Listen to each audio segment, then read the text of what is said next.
State Hospital. The debts run up by the now famous Woodstock Rock Festival reportedly were paid today. The wealthy family of 24-year-old John Roberts, one of the partners of the venture, was said to have deposited about $1 million in a bank to cover the debts, most of which were incurred ironically because the festival proved so popular. When as many as 500,000 young people showed up, the sponsors gave up trying to collect admission.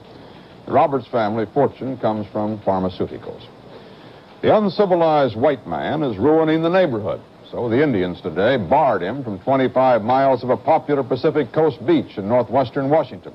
The Quinault Indians said that the white visitors are littering and painting graffiti on cliff sides and legendary rocks in the area, which forms the western boundary of their Olympia Peninsula reservation. State officials doubt they can do much about the Indians' tribal decision.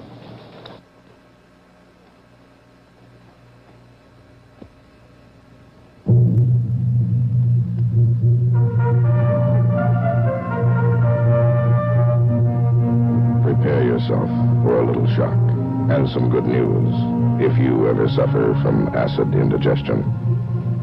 This little tablet soothes and cools acid indigestion so effectively, it's hard to believe. It contains one of the most effective medicines ever discovered for acid indigestion.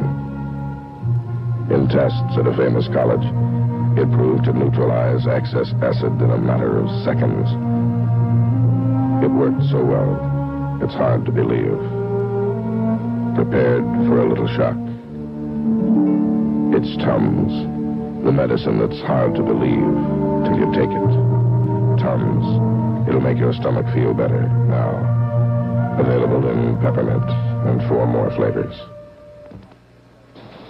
Communist leaders in Czechoslovakia claimed today that casualties among their troops and police far exceeded the civilian toll in last week's anti-Soviet rioting. And they said this alone disproves charges that police brutality was used in putting down the protests against the Russian occupation. However, Bill McLaughlin observed those riots, and he obtained information to the contrary. And now, safely out of Czechoslovakia, he gives us from Paris this background report on the violence. The Czech communist leaders said that the violence was the work of provocateurs. No argument. They're absolutely right. But the provocateurs were not the young, the middle-aged, and the old running for their lives in the streets of Prague and Brno, or the tough, determined factory workers fighting tanks with sticks and stones. The provocateurs were those gray men in cheap black suits in the massive and ugly Communist Party headquarters on the banks of the Moldau River in Prague. They had made their plans for the anniversary week well ahead of time, and the plans worked according to schedule. The Czech leaders had been ordered by Moscow to crack down and get control of the situation. They knew that the underground resistance had asked the Czech people to make August 21st a day of dignified national mourning with a completely passive protest. But Communist Party Secretary Gustav Husak and his allies needed more than that. They needed violence. They needed an excuse to take away the few bits of democracy left to the Czechs and consolidate their own hold on power. And so the word was passed from Communist Party headquarters to the secret police.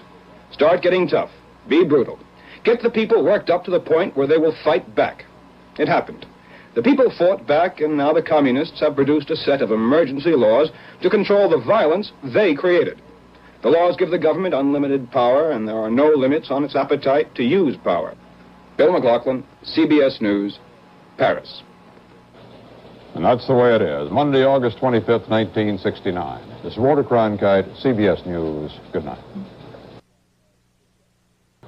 The scene of another meeting of young people was revisited today by a CBS News correspondent. John Lawrence has a report on what he found.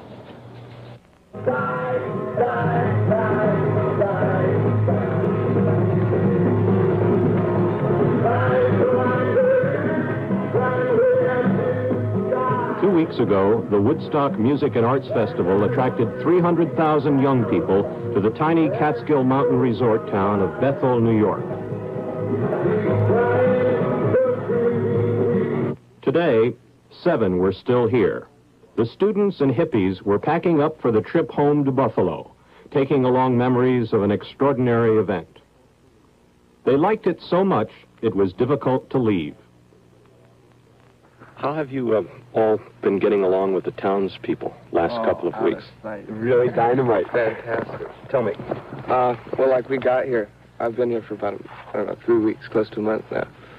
And the first night we got here, we didn't have much money.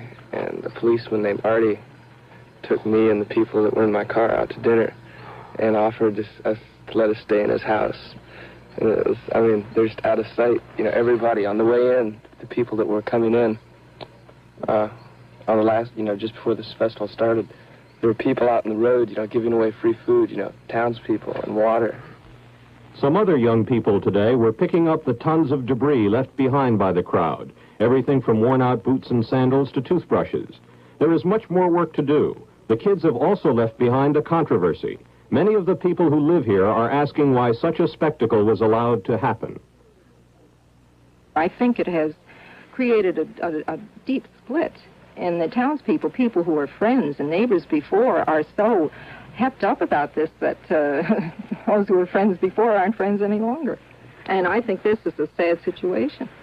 What's the biggest issue?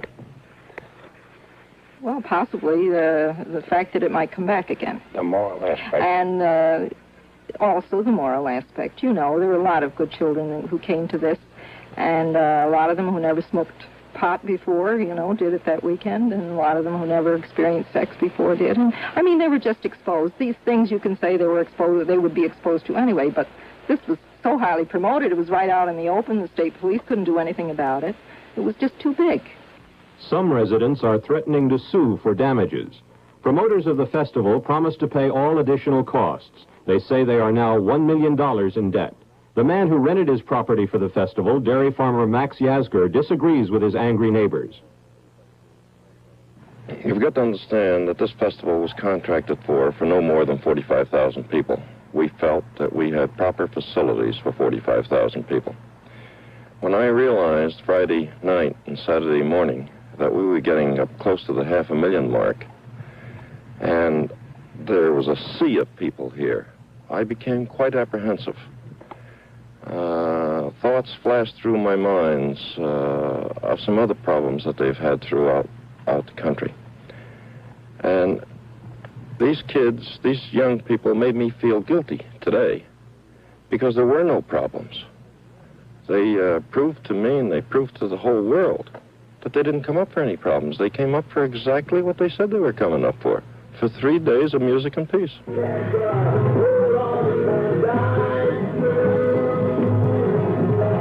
So that 2 weeks later, all of the festival that lives now are the memories of the music and the kids, the protests of the townspeople, and a friendly black dog from New York City, lost and left behind in the confusion of it all. John Lawrence, CBS News, Bethel, New York.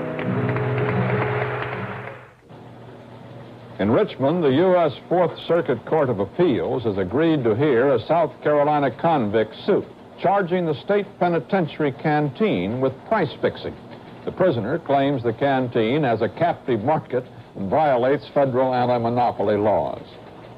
As a footnote to our report last night on women's softball, the new national fast pitch champions are the Orange, California Lionettes. They beat the Stratford, Connecticut Breakettes 4-1 before 6,100 fans in Tucson, Arizona last night, and now they're eligible for the World Championship in Japan next year.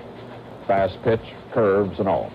And that's the way it is, Friday, August 29th, 1969. This is Walter Cronkite, CBS News. Good night.